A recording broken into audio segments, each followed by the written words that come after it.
My husband told me she died in a horrific car crash 4 years ago. He cried in my arms on our wedding night, sobbing into my shoulder, swearing that I was the only light left in his absolute darkness. He told me he had buried her, that he had stood over an empty casket because the fire had consumed everything, and that his heart was permanently scarred. I believed him. Why wouldn't I? I loved Mark with every single fiber of my being. But this morning, exactly at 8 a.m., the vintage brass bell above my bakery door chimed. A woman walked in, wearing a classic beige trench coat, her face partially hidden behind oversized designer sunglasses. When she pulled them down to look up at the menu board, my lungs collapsed. My heart literally skipped a beat. I know that face. I've seen it hidden in the very back of Mark's old, locked leather journals. I've seen it in the faded photographs he thought he had burned. It was Jessica, the dead ex-fiancée. She didn't look like a ghost. She looked flawless. She walked straight up to the marble counter, looked me dead in the eye, and smiled a cold, calculating smile. Hi, Chloe. I'd like to place a custom order for a very special anniversary cake. The icing on the top should read, Happy 5th Anniversary, Mark and Jessica. My breath hitched. My hand started shaking so violently that the iPad I was holding slipped from my fingers and shattered against the tiled floor. 5 years. Mark and I have been married for 2. If she's alive, and they are celebrating 5 years together, then who the hell have I been sleeping next to every single night? Who is the man currently sitting in our home office, pretending to design blueprints for our future? To understand the sheer magnitude of this horror, you need to understand who Mark and I were to the outside world. My name is Chloe. I am 26 years old, and I own the Sugar Plum, a highly successful boutique bakery in a wealthy, picturesque suburb of Greenwich, Connecticut. It's the kind of town where everyone knows everyone, where manicured lawns hide dark secrets, and where appearance is everything. 2 years ago, I married Mark Vance. Mark is a brilliant, handsome, mid-century modern architect. He's the kind of man who turns heads when he walks into a room. Tall, sharp-jawed, with intense dark eyes that always seem to hold a hint of tragic mystery. When we met, he was a broken man. He was recovering from a massive, life-altering trauma. He told me that his high school sweetheart and fiancée, Jessica Miller, had been killed in a hit-and-run accident on a rainy night in upstate New York, just 6 months before our paths crossed. He described the accident in vivid, excruciating detail. He told me how the police called him at 3 a.m., how the car had plunged off a ravine and erupted into flames, and how he had to identify her by a single platinum promise ring found in the wreckage. I was young, empathetic, and deeply romantic. I wanted to be the woman who glued his shattered soul back together. We bonded over late-night coffees and diner booths, sharing our mutual grief. My own mother had passed away from cancer a year prior, leaving me with a small inheritance that I used to open my bakery. Mark was my rock during my grief, and I was his savior during his. I remember a specific night, right before he proposed. We were sitting on the plush rug of his penthouse apartment, a fire crackling in the hearth. I looked at him and asked, Mark, do you ever look at me and wish I was her? Do you still think about Jessica? He didn't blink. He reached out, took my face in his warm hands, and looked straight into my eyes. Chloe, what I felt for Jessica was a childhood dream.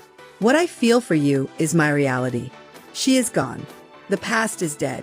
When I look at you, the pain in my chest finally stops. You are my home now. I cried tears of absolute devotion. I felt like the luckiest woman alive. We got married 3 months later in a small, private ceremony. Mark didn't want a big wedding. He claimed he didn't have much family left, just an eccentric uncle who lived in a remote part of Canada and never traveled. And since my family was small, I didn't object. We built our own private paradise. He helped me design the interior of my bakery, picking out the perfect marble counters and pastel paints. He bought me a bouquet of fresh, white lilies every single Friday without fail. Until this morning, back in the bakery, the silence between me and this woman was deafening. The ambient sound of the espresso machine humming in the background felt like a chainsaw in my brain. I stared at her. She smelled of expensive Chanel No. 5 perfume. Her long blonde hair fell over her shoulders in perfect, smooth waves. She looked wealthy, rested, and alive. I'm sorry. I finally managed to choke out, my voice sounding like sandpaper. I grabbed the edge of the counter to keep myself from fainting. My assistant, Maya, hadn't arrived for her shift yet. I was completely alone with her. What did you say the name on the cake was? Jessica leaned in closer, resting her elbows on the glass display case that housed my morning pastries. Her perfectly manicured, blood-red nails tapped rhythmically against the glass. Tap, tap, tap. The sound echoed in my ears. Mark, she repeated, her tone dripping with mock pity. Mark Vance. Your husband. Come on, Chloe. Don't play dumb. Did you really think a small-town baker like you could actually hold on to a man like him? Did you think you were his type? My blood turned to pure ice. The room felt like it was spinning. She knew my name. She knew exactly who I was. You're dead, I whispered, abandoning all professional pretense. Mark buried you. He has your obituary saved in his desk. Jessica let out a loud, melodic laugh that sent shivers straight down my spine. It was a terrifying, mocking sound. An obituary? Honey, you can buy an obituary in a local small-town paper for $50. And a closed casket? It's amazing what a corrupt coroner and a massive financial incentive can do. Mark just needed a clean slate, and more importantly, he needed you to hold onto his assets while we sorted out the logistics. But the timeline has shifted. Our 5-year anniversary is tomorrow, and I wanted to taste the cake my husband's little maid has been baking for him. She leaned back, pulling her designer sunglasses back over her eyes. Tell him I'm back, Chloe. Tell him the safe house in the woods is getting lonely. And tell him I want my life back.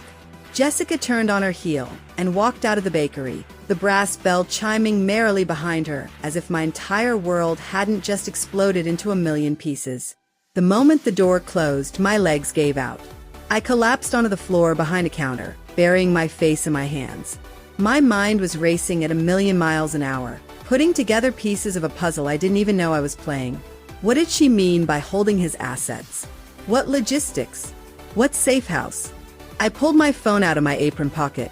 My fingers were trembling so violently that I locked myself out of my phone for 30 seconds before finally typing the passcode correctly. I dialed Mark's number. It rang. 1, 2, 3, 4 times.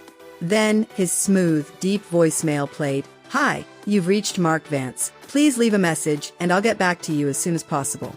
I hung up without leaving a word. What was I supposed to say?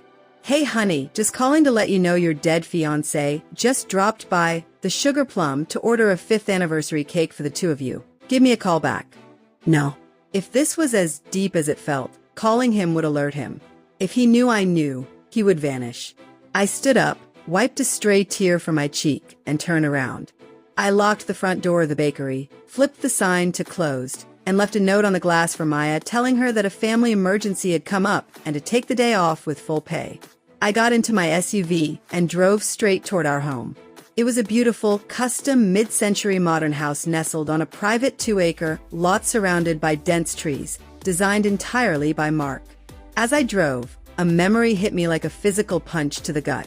A year ago, when we bought the property, Mark had insisted that the deed of the house, the mortgage, and all the bank accounts associated with my bakery be placed entirely and exclusively in my name. I remember sitting in the real estate lawyer's office, confused. Mark, shouldn't your name be on the title too? You designed it. You're paying half the mortgage. He had smiled, kissing the back of my hand. Chloe, my architectural firm, is taking on some high-risk commercial contracts this year. If a project fails or a client sues the firm, they could come after my personal assets. By putting everything in your name, you are protected. Our home is safe. I'm doing this to ensure that no matter what happens to my business, you will always be taken care of. I had looked at him with stars in my eyes, thinking he was the most selfless, protective husband on the planet. Now, Jessica's venomous words echoed in my skull. Mark just needed you to keep his assets safe. He hadn't been protecting me. He had been using me as a legal shield. If his past caught up to him, or if his financial scams fell apart, his name was completely clean on paper. I was the one holding the bag.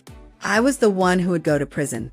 When I pulled into our long, gravel driveway, Mark's luxury sedan wasn't there. He had told me he had a 9 a.m. meeting with a high-profile client in Manhattan. I rushed into the house, the absolute silence of the empty room suddenly feeling oppressive and terrifying. I ran up the stairs to the second floor, straight to his private home office. Mark always kept this room locked. He told me that his architectural blueprints, client contracts, and digital servers contained highly confidential proprietary data. He said he didn't want the weekly cleaning lady or me accidentally misplacing something. I had always respected his boundary. I never questioned it. Today, that boundary was dead. I went down to the kitchen, grabbed a heavy, long flathead screwdriver and a hammer from the utility drawer, and marched back upstairs. My heart was pounding so loudly I could hear it pulsing in my ears. I jammed the tip of the screwdriver into the gap between the oak door and the frame, right next to the deadbolt lock. I took the hammer and smashed the back of the screwdriver, forcing it deeper into the wood. Then, using every ounce of weight in my 5'7" frame, I threw myself against the screwdriver. With a loud, agonizing crack, the wooden door frame splintered open. The door swung wide. The office smelled like him: expensive sandalwood cologne, old paper, and rich leather. I walked straight to his massive mahogany desk. The top drawers were unlocked, containing nothing but standard tax documents, client files, and architectural sketches. But the bottom right drawer, a deep, file-sized cabinet, was securely locked with a heavy-duty key lock. I didn't care about damage anymore. I used the flathead screwdriver to pry the lock cylinder, hammering it until the metal mechanism snapped. I pulled the drawer open. Inside, tucked underneath a stack of old blueprints, was a heavy, fireproof black metal lockbox. I picked it up. It was heavy. I took it to the center of the room, used the hammer to smash the digital keypad and the latch until the lid popped open with a metallic screech. My breath caught in my throat. Inside the box were layers of documents. I picked up the first manila folder. It was a life insurance policy from a major global firm, issued to a Jessica Miller. The payout amount was $2 million. The date of death listed on the claim form was exactly 4 years ago, and the sole beneficiary who had successfully collected every single penny of that $2 million? Mark Vance. He hadn't just lost a fiancée. He had cashed her in. But it got worse. Much worse. I dug deeper into the metal box and pulled out a small velvet pouch. Inside were 2 brand-new, pristine passports. I opened the first one. It featured a high-definition photograph of my husband, Mark. But the name printed next to his face wasn't Mark Vance. It read, Matthew Reed. I opened the second passport. It featured a photograph of Jessica, the exact same woman who'd stood in my bakery 3 hours ago. The name on her passport read, Sarah Reed. Both passports were issued just 6 months ago by an international embassy. They weren't fake IDs bought off the dark web. They were legally real, high-quality documentation for a completely new identity. Right next to the passports was a stack of bank statements from an offshore financial institution located in the Cayman Islands. The account belonged to Matthew Reed. The current balance? $1.8 million. And looking at the transfer logs, there were monthly deposits of $20,000 coming directly from an account titled the Sugar Plum Bakery, LLC. My jaw dropped. Tears of pure, hot betrayal spilled over my cheeks. Mark was systematically draining my bakery's revenue, funneling money through ghost accounts he had set up under my business name and storing it in an offshore account under his new identity. They weren't just living a double life. They were planning a grand finale. They were going to leave me ruined, bankrupt, and potentially facing federal charges for money laundering, while they flew across the world to start over as Matthew and Sarah Reed. Suddenly, the heavy roar of a garage door opening downstairs shattered the silence of the house. Mark was home. He was back early from Manhattan. Panic, cold and sharp, flooded my veins. If he came upstairs and saw his office door splintered, his desk drawer destroyed, and his secret fireproof box smashed open, he would know the game was up. And looking at the evidence of a multi-million-dollar federal insurance fraud, I knew Mark wasn't just a lying husband. He was a dangerous criminal. If he and Jessica could fake a death and lie for 4 years, what would they do to a wife who discovered their secret? Would they hesitate to make me disappear permanently? My survival instinct kicked in. I forced my hands to stop shaking. I stuffed the passports, the bank statements, and the insurance folders back into the black box, slammed the lid down, and shoved it back into the bottom drawer. I pulled the broken drawer closed so it looked flush. I grabbed my tools, rushed out of the office, and pushed the splintered door closed. I took a small piece of paper from my pocket, folded it up, and jammed it into the bottom of the door frame to hold it tightly in place so it didn't drift open.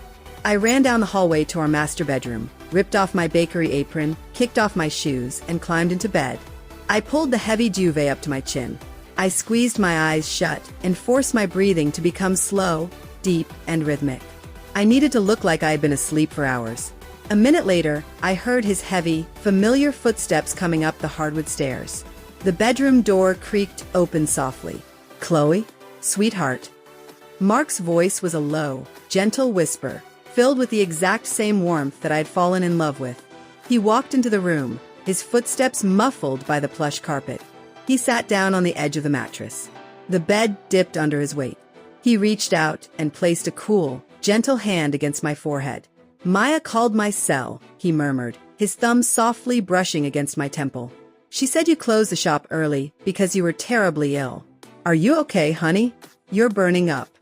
Looking at his handsome face through my half-opened eyes, the same face I'd held, the same lips I had kissed every single night, I felt a wave of absolute, violent nausea. He looked so genuinely concerned. His eyes held the perfect expression of an anxious, loving husband. He was a sociopath, a master actor. "It's just a really severe migraine, babe," I mumbled, forcing my voice to sound weak and exhausted. I squeezed my eyes shut again to avoid looking at him.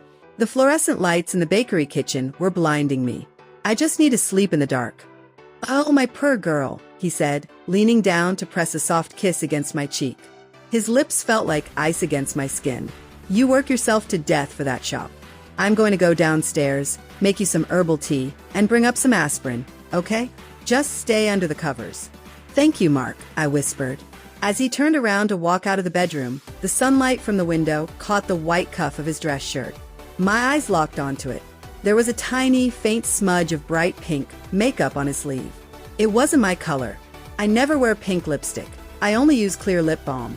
It was the exact, distinct shade of glossy fuchsia lip gloss that Jessica was wearing when she stood at my counter this morning. They had been together. Probably right after she left my shop, she had met up with him to tell him about her little stunt. The moment the bedroom door clicked shut and I heard him walking down the kitchen, I scrambled out of bed. I didn't have time to waste. I needed eyes and ears on him. I went to my closet and pulled out an old, discarded iPhone 12 that I kept in a storage bin. The screen was cracked, but the camera worked perfectly. I quickly downloaded a specialized spy camera application that allows one phone to stream live video and audio securely to another device via an encrypted cloud link. I crept down the hallway, as quiet as a ghost, and slipped into his office. I looked around for the perfect vantage point. In the corner of the room, on a high shelf, sat a large, leafy fake monstera plant in a ceramic pot. I wedged the old iPhone deep into the artificial dirt, positioning the camera lens perfectly between two green leaves. It was completely invisible, pointing directly at his desk and his chair. I tested the feed on my current phone. The picture was crystal clear, and the microphone was incredibly sensitive. I ran back to the bedroom, dove under the covers, and waited. An hour later, Mark brought up the tea. I drank it, pretended to take the aspirin, and told him I was going to try to sleep through the evening. He smiled, kissed my forehead again, and told me he had some architectural work to catch up on in his office. At 11 p.m., the house was completely dark. Mark thought I was fast asleep. I pulled my phone out underneath the thick blanket, keeping the screen brightness down to the absolute lowest setting. I opened the SpyCam app. The video feed came to life. The office was lit only by the dim glow of his desk lamp. Mark was sitting in his leather chair, but he wasn't drawing blueprints. He had discovered the broken lock on his bottom drawer. He was standing over it, his jaw tight, his expression dark and furious. He examined the splintered wood of the drawer. My heart hammered against my ribs. He knows someone was in here. But then, he pulled out the black fireproof box. He checked the padlock, saw the smashed casing, and quickly opened it. He flipped through the passports and the bank statements. Because I had placed them back exactly as they were, he seemed to relax slightly. He assumed that the cheap internal lock on the drawer had simply failed, or that he himself had damaged it previously when forcing it shut. He didn't suspect me, because in his eyes, I was just as naive, clueless baker wife who was currently incapacitated with a migraine. He slammed the box shut, pulled his cell phone from his pocket, and dialed a number. He put it on speakerphone. The line rang once before a sharp, female voice answered. It was Jessica. Mark? Is it done? She demanded. Mark rubbed his temples, his voice raw with anger. Jessica, what the hell were you thinking today? Why did you go to Chloe's bakery? Are you completely insane? Jessica let out a sharp, annoyed sigh over the speaker. Oh, please, Mark. I was tired of hiding in that damp cabin in the woods. I wanted to see the woman who has been sleeping in my bed and living in my house. Besides, she's an idiot. She looked like she was about to faint. She thinks I'm a literal ghost. She's not an idiot, Jess. She's our legal shield. Mark hissed, leaning forward over his desk, his eyes narrowing. Everything is in her name. If she suspects anything before the timeline, she can freeze the assets. We only need 2 more weeks. The final approval for the Sugar Plums expansion loan goes through next Friday. It's a $250,000 commercial loan. The bank is dropping the funds directly into her business checking account. Jessica laughed. And then? And then, Mark whispered, a cold, ruthless smile spreading across his face. I used the power of attorney she signed for me to wire the entire $250,000 into our Cayman account. The moment the wire clears, we sign the deed of this house over to a secondary holding company, default on the loans, and let the banks come after Chloe. She will take the full fall for the bankruptcy and the fraudulent loan application because her signature is on the paperwork. By the time the federal investigators even figure out what happened, you and I will be sitting on a beach in Peru as Matthew and Sarah Reed. She will be in a federal prison cell, and we will be rich. So do not go near her again. Do you understand me? Fine, Jessica snapped. Just hurry up. I'm sick of waiting. They hung up. Underneath the covers of my bed, tears of absolute rage and betrayal burned my eyes. They weren't just leaving me. They were planning to completely annihilate my life. They were going to steal my mother's inheritance, destroy the business I had built with my own blood and sweat, saddle me with $250,000 of fraudulent debt, and send me to prison for crimes he committed. A cold, hard resolve washed over me. The sad, broken girl who wanted to heal her grieving husband died in that bed at midnight. Not going to happen. The next morning, Mark left the house at 7 a.m., claiming he had an early site inspection in Stamford. The moment his car cleared the driveway, I swung into action. I had exactly 7 days until next Friday. 7 days to completely dismantle a 4-year-old federal conspiracy. My first stop wasn't the police. In the United States, if you go to local small-town police with a complex story of insurance fraud and offshore banking, it can take months for them to get detectives assigned, get subpoenas, and investigate. By then, Mark would have taken the money and flown to South America. I needed federal firepower, but first, I needed to secure my financial throat. I drove straight to the main corporate branch of my bank in Greenwich. I bypassed the tellers and demanded to see the regional director, a woman named Victoria Vance, no relation to Mark, who happened to be a regular high-end catering client of my bakery. I sat in her glass office, closed the door, and laid out the facts. I didn't tell her the emotional drama. I focused purely on the numbers. Victoria, my husband, has access to my business accounts via limited power of attorney for payroll, I explained, keeping my voice utterly calm and professional. I have reason to believe he is attempting to execute an unauthorized commercial loan of $250,000 under my business name next Friday, with the intention of laundering it out of the country. Victoria's expression hardened. She pulled up my business profile on her dual monitors. I see the pending loan application right here, Chloe. It's already in the final underwriting stage. It's set to disburse next Friday morning. I want you to do something very specific, I said, leaning forward. Do not cancel the loan. If you cancel it, he will notice immediately on the online portal and he will flee. I want you to approve it. But the moment the funds hit my account, I want a hard, internal administrative freeze placed on the money. It should look active on his user dashboard, but any outward wire transfer attempt must trigger an automatic rejection code that looks like a technical server error. Can you do that? Victoria looked at me for a long moment, seeing the absolute fire in my eyes. It's highly irregular, Chloe, but since you are the sole legal owner of the LLC and the account, I can place an internal security lock on the funds. To the outside world, the money will look like it's sitting there, but it won't move an inch. Thank you, I said. My second task was finding exactly where Jessica was hiding. Using the spy cam footage from the night before, I reviewed the segment where Mark was looking at his phone. For a brief 3 seconds, he had opened a specialized smart home app to check the security cameras of a property. The address was visible at the top of the screen: 144 Red Maple Lane, deep in the isolated woods of Poundridge, New York, just across the state border, about a 30-minute drive from our house. It was a rustic, secluded cabin that Mark's architectural firm had purchased years ago under a shell company name for executive retreats.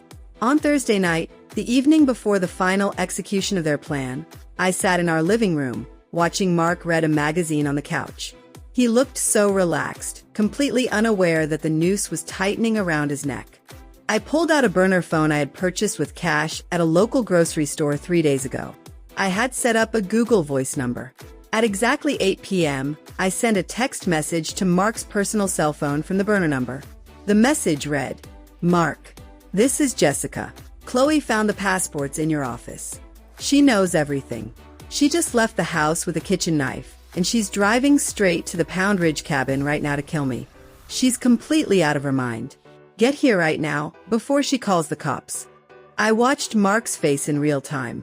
The color completely drained from his skin. His eyes widened in sheer, unadulterated terror. He dropped his magazine, his hands shaking. "Chloe," he stammered, looking up at me, trying to keep his voice stable. Sweetheart, a major structural emergency just happened to the Stanford construction site. A water main burst. I have to go down there right now and handle the engineers.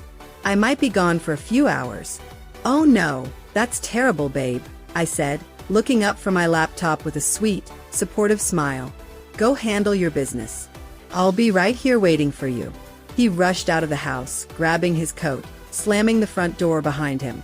I heard his car tires screech against the gravel driveway as he tore out of the neighborhood. The moment his car disappeared, I used the burner phone to send a second text message, this time to Jessica's number, which I had copied from Mark's phone logs. The text read, "Jess, it's Mark. Chloe found out everything. She knows about the insurance fraud, and she's coming to the cabin right now. She told me she's going to ruin your face. I'm on my way, but lock all the doors and don't open it for anyone until I get there." I knew exactly how these two individuals operated. They were selfish, greedy, and intensely paranoid. When pushed into a corner, they wouldn't cooperate. They would turn on each other like wild animals to save their own skins. But I didn't drive to the cabin alone. And I didn't bring a kitchen knife. 2 days prior, I had walked into the Federal Bureau of Investigation, FBI, field office in New Haven, Connecticut. I didn't just bring wild accusations. I handed a federal agent a secure flash drive containing hours of encrypted high-definition video and audio from my hidden office spy cam, certified copies of the fraudulent life insurance payout documents, the 2 legal passports issued under fake names, and the complete financial audit of my bakery showing the $20,000 monthly laundering trail to the Cayman Islands. Because it involved interstate flight risks, financial bank fraud over $250,000, and a multi-million-dollar federal insurance scam, the FBI took jurisdiction immediately. They had been monitoring Mark and Jessica's phones for the last 48 hours. The moment my burner texts went out, the FBI tactical units were already moving into position around the perimeter of the Poundridge cabin. I drove my SUV down to New York, parking about a quarter-mile away from the dark, wooded gravel road leading to the cabin. I slipped through the trees, staying in the shadows, watching the cabin through a pair of high-powered hunting binoculars. The scene inside the cabin windows was pure cinematic chaos. Mark had burst through the front door, sweating, out of breath, and frantic. Jessica was already screaming at him, clutching a designer duffel bag packed with thousands of dollars of cash they had been hoarding. Because they both believed I was on my way to attack them or that their entire master plan had collapsed, their mutual trust evaporated in a fraction of a second. Through the thin wooden walls of the isolated cabin, I could hear their voices echoing through the night air. "You absolute idiot!" Jessica shrieked, shoving her hands against Mark's chest. "You told me she was a stupid, simple country girl. You said she was too naive to ever check the accounts. Now she knows everything. My life is ruined because of your incompetence." "Shut up, Jessica. I did this for us." Mark roared back, grabbing her by the arms, his face distorted with rage. "I spent 4 years building this lie. I slept with her every night to keep our money safe. Where are the passports? If she called the feds, we need to leave for the airport right now. I'm not going anywhere with you, Jessica yelled, pulling a small silver revolver out of her duffel bag and pointing it straight at Mark's chest. The offshore account is in your fake name. You're going to wire me my share right now, or I swear to God, Mark, I will leave your real corpse in these woods. They were so consumed by their own greed and venom that they didn't hear the silent, heavy tactical boots surrounding the cabin. Right at that exact second, the darkness of the woods was shattered by blinding white light. Boom, boom. 2 flashbang grenades exploded through the front and back windows of the cabin, filling the structure with smoke and deafening sound. The front door was hit with a hydraulic ram, flying off its hinges with a tremendous crash. FBI, Federal Bureau of Investigation, hands in the air. Drop the weapon. Drop to your knees right now. Within 3 seconds, 10 heavily armed federal agents clad in black tactical gear flooded the room. Jessica was tackled to the floor, her silver revolver clattering across the hardwood.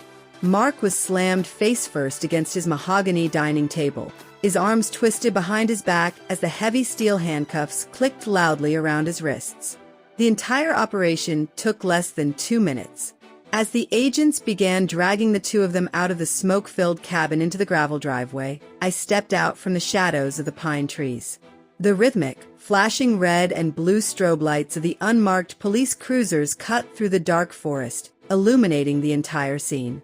Mark stopped dead in his tracks when his eyes locked onto me. The confidence, the charm, the handsome facade. It was completely gone. His hair was disheveled, his expensive jacket was torn, and his face was pale as a sheet. He looked small, pathetic, and utterly broken. "Chloe," he stammered, his lower lip trembling as he looked at me.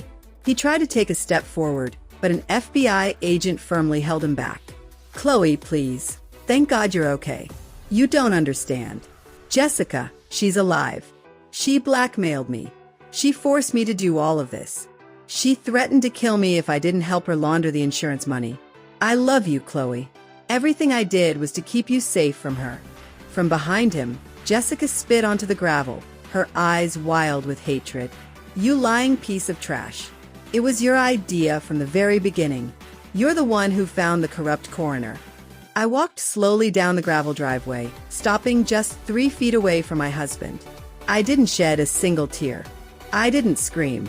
I didn't give him the satisfaction of seeing my heart break. I just looked at him with absolute, icy indifference. I reached into my winter coat pocket, pulled out the brass key ring to our beautiful, custom mid-century modern home, the house that was legally 100% owned by me, completely free and clear of his debt, and tossed it into the mud right at his feet. "The house is in my name, Mark," I said, my voice cutting through the crisp night air like a scalpel. "The bakery is mine. The $250,000 loan was frozen by the feds 3 days ago. Your Cayman accounts have been officially seized by international asset forfeiture. You wanted to leave me with a life of ruin, bankruptcy, and a prison sentence, but instead, because of your own legal setup, you gave me $1 million property and absolute financial freedom. Oh, and one last thing, Jessica." I turned my head to look at the woman standing next to him in handcuffs, who was glaring at me like a cornered animal.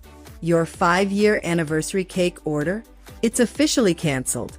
The Sugar Plum Bakery has a very strict policy. We don't serve federal convicts." The FBI agents smiled grimly, shoving both of them into the back seats of separate transport vehicles. The doors slammed shut with a heavy, final thud, and the cars drove away into the night, their sirens echoing through the trees. 6 months later, the federal trial concluded. Mark Vance and Jessica Miller were both sentenced to 18 years in a maximum security federal penitentiary for conspiracy to commit wire fraud, multi-million-dollar insurance scams, and corporate identity theft. Because I had cooperated completely and provided the definitive evidence that cracked the case, the federal courts wiped my record clean of any financial liability, lifting any liens against my business. It has been a year since that night. I still live in that beautiful modern house in Greenwich, but I've redecorated it completely. There isn't a single piece of his design left. The Sugar Plum Bakery is more successful than ever, expanding to 2 new locations across the state. Every single Friday morning, I walk into my shop, and instead of waiting for someone to bring me white lilies of sorrow, I buy myself a massive, vibrant bouquet of deep red roses. They sit right on the front counter, a permanent reminder to myself and to everyone who walks through that door that I am no one's victim. I am the woman who took their perfect lie and used it to build my own empire.